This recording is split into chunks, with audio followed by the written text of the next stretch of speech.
ನಮಸ್ತೆ ಫ್ರೆಂಡ್ಸ್. ಡೇರೆ ಗಿಡ ನೋಡಿ ಈಗ ಮೊಗ್ಗುಬಿಡ್ತಾ ಇದೆ. ಅದಕ್ಕೆ ಇವತ್ತು ಒಂದು ಗೊಬ್ಬರನ ಹಾಕ್ತೀನಿ.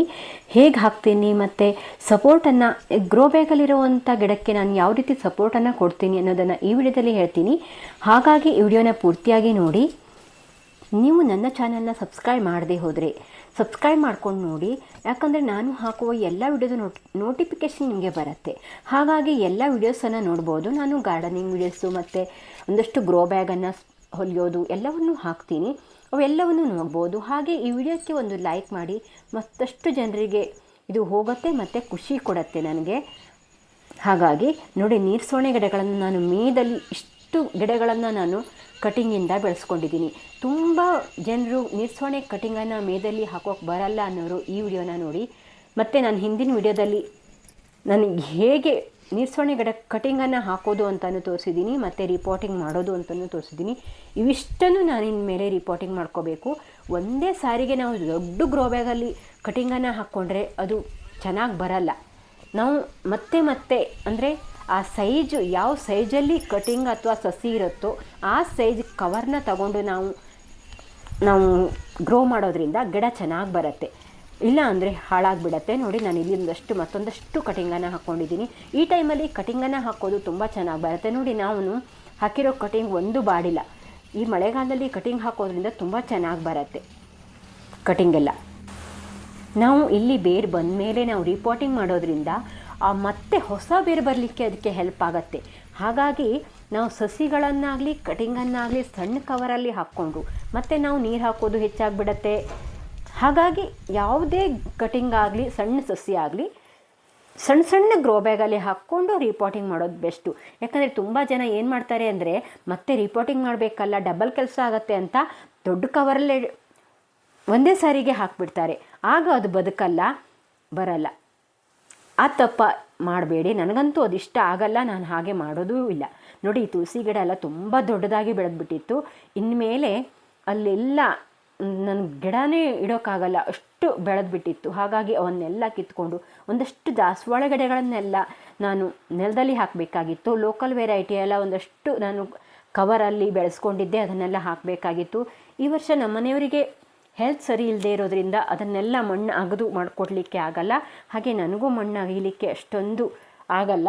ಸ್ವಲ್ಪ ಸಣ್ಣ ಕೆಲಸಗಳನ್ನೆಲ್ಲ ಆದರೆ ಮಾಡ್ತೀನಿ. ಇವತ್ತೊಂದು ವರ್ಕರ್ಸ್ನ ತೊಗೊಂಡು ಈ ಕೆಲಸಗಳನ್ನೆಲ್ಲ ಮಾಡಿಸ್ಕೊಂಡೆ. ಸ್ವಲ್ಪ ಮಳೆ ಕಡಿಮೆ ಇರೋವಾಗ ನಾನು ಇದನ್ನೆಲ್ಲ ಮಾಡ್ಕೊಂಡಿದ್ದೀನಿ. ಮಳೆ ತುಂಬ ಇರುವಾಗ ನಾವು ಈ ರೀತಿ ನೆಡಬಾರ್ದು. ಈಗಾಗಲೇ ಆ ಗಿಡ ಎಲ್ಲ ಚೆನ್ನಾಗಿ ಬಂದಿದೆ ಇಷ್ಟೊತ್ತಿಗಾಗಲೇ. ಇದು ನಾನು ತುಂಬ ದಿನ ಹಿಂದೆ ನಾನು ಈ ಗಿಡಗಳನ್ನೆಲ್ಲ ನೆಟ್ಕೊಂಡಿರೋದು. ನೋಡಿ, ಇಲ್ಲೆಲ್ಲ ದಾಸವಾಳ ಗಿಡ ಇದೆ. ಲೋಕಲ್ ವೆರೈಟಿ ಎಲ್ಲ ಮಣ್ಣಿಗೆ ಹಾಕ್ಕೊಂಡ್ರೆ ತುಂಬ ಚೆನ್ನಾಗಿ ಬರುತ್ತೆ. ಹಾಗೆ ನಾವು ಅದಕ್ಕೆ ಮಣ್ಣನ್ನು ಏರಿಸಿ ಕೊಡಬೇಕಾಗತ್ತೆ, ಇಲ್ಲಾಂದರೆ ಕೊಳ್ತು ಹೋಗಿಬಿಡತ್ತೆ. ನಾನು ಡೇರೆ ಗಿಡಗಳನ್ನೆಲ್ಲ ಹಾಕ್ಕೊಂಡಿದ್ನಲ್ಲ, ಅದೇ ಸಾಲಲ್ಲಿ ನೋಡಿ ಈ ಕಡೆ ಇದೆ, ಆ ಕಡೆ ಡೇರೆ ಗಿಡ ಇದೆಯಲ್ಲ, ಡೇರೆ ಗಿಡ ಕೂಡ ಈಗ ಚೆನ್ನಾಗಿ ಬರ್ತಾ ಇದೆ. ಈಗ 15 ದಿವಸ ಆಯಿತು ನಾನು ಅದಕ್ಕೆ ಮಣ್ಣು ಹಾಕಿ ಎಲ್ಲ ಕೊಟ್ಟು. ಇನ್ಮೇಲೆ ಮತ್ತೆ ನಾಳೆ ಅಥವಾ ನಾಡಿದ್ದು ಆ ವಿಡಿಯೋ ಬರುತ್ತೆ ನೋಡಿ. ನಾನು ಅದಕ್ಕೆ ಮತ್ತೆ ಮಣ್ಣನ್ನು ಹಾಕಿ ಏರಿಸಿ ಕೊಡಬೇಕಾಗತ್ತೆ. 15 ದಿವಸಕ್ಕೆ ಮತ್ತೆ ಗೊಬ್ಬರಗಳನ್ನು ಹಾಕ್ಕೊಡ್ಬೇಕಾಗತ್ತೆ. ಇವತ್ತು ನಾನು ಗ್ರೋ ಬ್ಯಾಗಲ್ಲಿರುವಂಥ ಗಿಡ ನಾನು ಮೊದಲೇ ರಿಪೋರ್ಟಿಂಗ್ ಮಾಡಿದ್ನಲ್ಲ, 1 ತಿಂಗಳ ಆಗಿಬಿಡ್ತು. ಹಾಗಾಗಿ ಅದಕ್ಕೆ ಗೊಬ್ಬರಗಳನ್ನು ಹಾಕೋದನ್ನು ತೋರಿಸ್ತೀನಿ. ನೋಡಿ, ಇಲ್ಲೆಲ್ಲ ದಾಸವಾಳ ಗಿಡಗಳನ್ನು ಒಂದಷ್ಟು ಕವರ್ ಒಳಗಡೆ ದೊಡ್ಡ ಆಗಿಬಿಟ್ಟಿತ್ತು, ಅವನ್ನೆಲ್ಲ ಹಾಕ್ಕೊಂಡಿದ್ದೀವಿ. ನೋಡಿ, ಇದು ನೋಡಿ ಈಗ ಈ ರೀತಿ ಆಗಿದೆ, ಮೊಗ್ಗು ಬರ್ತಾ ಇದೆ. ಈ ಟೈಮಲ್ಲಿ ನಾವು ಅದಕ್ಕೆ ಗೊಬ್ಬರಗಳನ್ನು ಹಾಕ್ಕೊಡ್ಬೇಕು. ಮತ್ತು ಲಿಕ್ವಿಡ್ 8 ದಿವಸಕ್ಕೆ ಒಂದು ಸಾರಿ ಆದರೂ ಇದಕ್ಕೆ ಲಿಕ್ವಿಡ್ ಕೊಡಬೇಕು. ಇದು ಸಣ್ಣ ಹೂವಾಗುವಂಥ ವೆರೈಟಿ, ಹಾಗಾಗಿ ಗಿಡದಲ್ಲೇ ಹೂವಾಗತ್ತೆ. ಹಾಗಾಗಿ ಇಷ್ಟೇ ಎತ್ತರ ಆಗಿದೆ, ತುಂಬ ಎತ್ತರ ಆಗಿಲ್ಲ. ಮತ್ತು ಇದು ನಾನು ಪಿಂಚಿಂಗ್ ಮಾಡಿರೋದ್ರಿಂದ ಅಗಲವಾಗಿದೆ. ನೋಡಿ, ನಾನಿಲ್ಲಿ ಇದಕ್ಕೆ ಸಪೋರ್ಟನ್ನು ಯಾವ ರೀತಿ ಕೊಟ್ಟಿದ್ದೀನಿ ಅಂತ ನೋಡಿ. ಮುಂದೆ ನೋಡ್ತಾ ಹೋಗಿ ನಾನು ಯಾವ ರೀತಿ ಕೊಡಬೇಕು ಅನ್ನೋದನ್ನು ಹೇಳಿದ್ದೀನಿ. ನೋಡಿ, ಇಲ್ಲಿ 3 ಅಥವಾ 4 ಈ ದೊಡ್ಡ ಗ್ರೋ ಬ್ಯಾಗಲ್ಲಿ ನಾವು ಡೇರೆ ಗಿಡಗಳನ್ನ ನೆಡಬೇಕು, ತುಂಬ ಚಿಕ್ಕ ಗ್ರೋ ಬ್ಯಾಗಲ್ಲಿ ನೆಡಬಾರ್ದು. ನೋಡಿ, 3 ಅಥವಾ 4 ಕೋಲ್ಗಳನ್ನು ನಾವು ಸೈಡಲ್ಲಿ, ಅಂದರೆ ಡೇರೆ ಗಿಡಕ್ಕೆ ಯಾವುದೇ ರೀತಿ ಪೆಟ್ಟು ಆಗದಂತೆ ನಾವು ಅದನ್ನು ಸೈಡಲ್ಲಿ ಕೊಟ್ಟು ಆಮೇಲೆ ನೋಡಿ ಈ ರೀತಿ ದಾರಗಳನ್ನು ಹಾಕಬೇಕು. ಅಂದರೆ ರೌಂಡಾಕಾರವಾಗಿ ಆ ದಾರ ಬರಬೇಕು. ಹಾಗೆ ನಾವು ಅದನ್ನು ಕಟ್ಟಬೇಕು. ನೋಡಿ, ಈ ರೀತಿ ಆ ಗಿಡಕ್ಕೆ ಸ್ವಲ್ಪನೂ ಒಳಗಡೆ ಗಾಳಿ ಆಡದೇ ಇರೋ ಹಾಗೆ ಕಟ್ಟಿದರೆ ಅಲ್ಲಿ ಕೊಳೆತು ಹೋಗಿಬಿಡತ್ತೆ ಎಲೆಗಳು. ಹಾಗಾಗಿ ಈ ರೀತಿ ಕಟ್ಟಿ, ಈ ರೀತಿ ಅಗಲವಾಗಿರುವಂಥ ಗಿಡಗಳಿಗೆ ಉದ್ದವಾಗಿ ಬೆಳೆದ ಹಾಗೆ ಮತ್ತೆ ನಾನಿಲ್ಲಿ ಗಿಡ್ಡ ವೆರೈಟಿ ಅಂತ ಗಿಡ್ಡ ಕೋಲ್ಗಳನ್ನೇ ಕೊಟ್ಟಿದ್ದೀನಿ. ಇಲ್ಲ ಅಂದರೆ ಸ್ವಲ್ಪ ಉದ್ದ ಕೊಟ್ಟುಕೊಂಡು ಆಮೇಲೆ ಮತ್ತೊಂದು ದಾರನ ಮೇಲೆ ಕೊಟ್ಟಿದ್ರೆ ಚೆನ್ನಾಗಾಗತ್ತೆ. ನೋಡಿ ಇಲ್ಲಿ ಮತ್ತೆ ನೀವು ಮತ್ತೊಂದು ದಾರವನ್ನು ಕೊಡ್ಬೋದು ಮೇಲ್ಗಡೆ.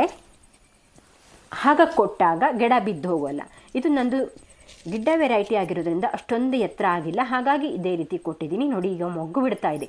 ಈಗ ನಾವು ಗೊಬ್ಬರಗಳನ್ನು ಹಾಕಿ ಮತ್ತೆ ಸ್ವಲ್ಪ ಬೇರೆಲ್ಲ ಮೇಲೆ ಬಂದುಬಿಟ್ಟಿದೆ. ಇದು ಬೇರೆ ಮೇಲೆ ಬಂದರೆ ಗಿಡ ಬಿದ್ದು ಹೋಗೋ ಸಾಧ್ಯತೆ ಕೂಡ ಇರುತ್ತೆ, ನಾವು ಎಷ್ಟು ಸಪೋರ್ಟ್ ಕೊಟ್ಟರೂ ಕೂಡ. ಹಾಗಾಗಿ ನೋಡಿ ಬೇರೆ ಮೇಲೆ ಬಂದಿದೆ. ಆ ಕೆಳಗಡೆ ಎಲೆಗಳನ್ನೆಲ್ಲ ತೆಕ್ಕೊಂಡು ನಾವು ಅದಕ್ಕೆ ಈ ಹಣ್ಣಾಗಿರುವಂಥ ಎಲೆಗಳು ಅಲ್ಲೇ ಇದ್ದರೆ ಕೊಳೆತು ಫಂಗಸ್ ಆಗಿಬಿಡತ್ತೆ. ಹಾಗಾಗಿ ಅದನ್ನೆಲ್ಲ ತೆಕ್ಕೊಂಡು ಗೊಬ್ಬರ ನೋಡಿ, ನಾನಿಲ್ಲಿ ಮಿಕ್ಸ್ಚರ್ ಗೊಬ್ಬರನ ತೋರಿಸಿದ್ದೆ ದಾಸವಾಳ ಗಿಡಕ್ಕೆ ಹಾಕಿ ಅಂತ, ಅದೇ ಗೊಬ್ಬರನ ತೊಗೊಂಡಿದ್ದೀನಿ. ನಾನು ಇದಕ್ಕೆ ವರ್ಮಿ ಕಂಪೋಸ್ಟು ಮತ್ತು ಬೋನ್ ಮಿಲ್ಲು, ಎಪ್ಸಮ್ ಸಾಲ್ಟು, ಹಾಗೆ ಕಹಿಬೇವಿನ ಹಿಂಡಿ ಎಲ್ಲವನ್ನೂ ಹಾಕಿರೋವಂಥ ಮಿಕ್ಸ್ಚರ್ ಇದು. ಸುಣ್ಣನೂ ಕೂಡ ಸ್ವಲ್ಪ ಹಾಕಿದ್ದೀನಿ, ಹಾಗಾಗಿ ತುಂಬ ಪವರ್ ಇರುತ್ತೆ. ಹಾಗಾಗಿ ಇದನ್ನು ಸ್ವಲ್ಪ ಹಾಕಿದರೂ ಸಾಕು. ಇದು ದೊಡ್ಡ ಗ್ರೋ ಬ್ಯಾಗಲ್ಲಿ ಇದೆಯಲ್ಲ, ಮತ್ತು ಗಿಡ ಕೂಡ ದೊಡ್ಡ ಆಗಿದೆ. ಹಾಗಾಗಿ ಇಲ್ಲಿ ನಾನು 2 ಮುಷ್ಟಿ ಆಗುವಷ್ಟು ಹಾಕ್ತೀನಿ. ಮತ್ತು ಆ ಗಿಡನ ಬುಡದಲ್ಲಿ ಹಾಕಬೇಡಿ, ಸ್ವಲ್ಪ ದೂರದಲ್ಲಿ ಹಾಕಿ. ಈ ಗಿಡ ಸೂಕ್ಷ್ಮವಾಗಿರುತ್ತೆ, ತುಂಬ ಸೂಕ್ಷ್ಮ.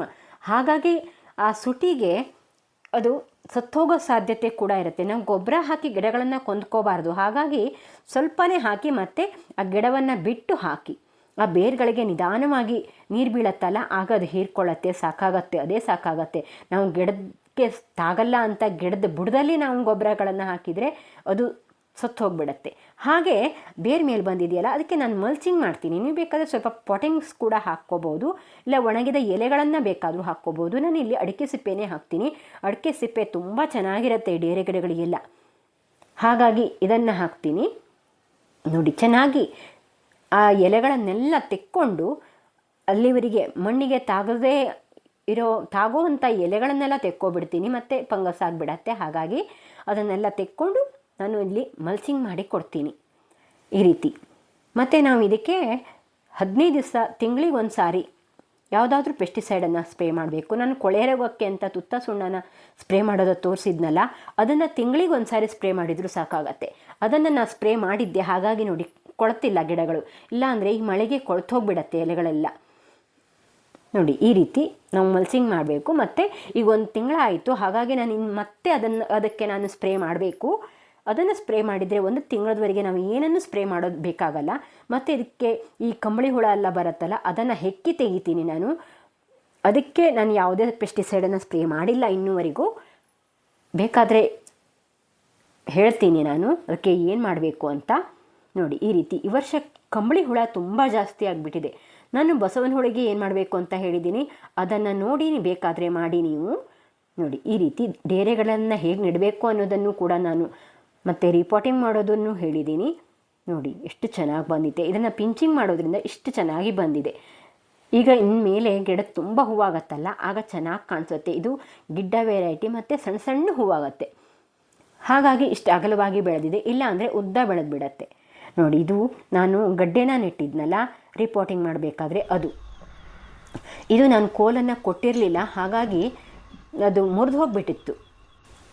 ಇದಕ್ಕೆ ನಾನು ಒಂದೇ ಸಪೋರ್ಟನ್ನು ಕೊಟ್ಟಿದ್ದೀನಿ. ಅಷ್ಟೊಂದು ಅಗಲವಾಗಿ ಬೆಳೆದಿರಲಿಲ್ಲ, ತುಂಬ ಪಿಂಚಿಂಗ್ ಮಾಡಿರಲಿಲ್ಲ, ಹಾಗಾಗಿ ಒಂದೇ ಸಪೋರ್ಟನ್ನು ಕೊಟ್ಟಿದ್ದೀನಿ. ಹಾಗೆ ಕೂಡ ನೀವು ಒಂದೇ ಸಪೋರ್ಟನ್ನು ಕೊಟ್ಟು ಸ್ವಲ್ಪ ಲೂಸಾಗಿ ಕಟ್ಟಿ ಇಡ್ಬೋದು. ಈ ವಿಡಿಯೋ ಇಷ್ಟ ಆದರೆ ಲೈಕ್ ಮಾಡಿ, ಶೇರ್ ಮಾಡಿ, ಕಾಮೆಂಟ್ ಮಾಡಿ. Thank you for watching. Bye.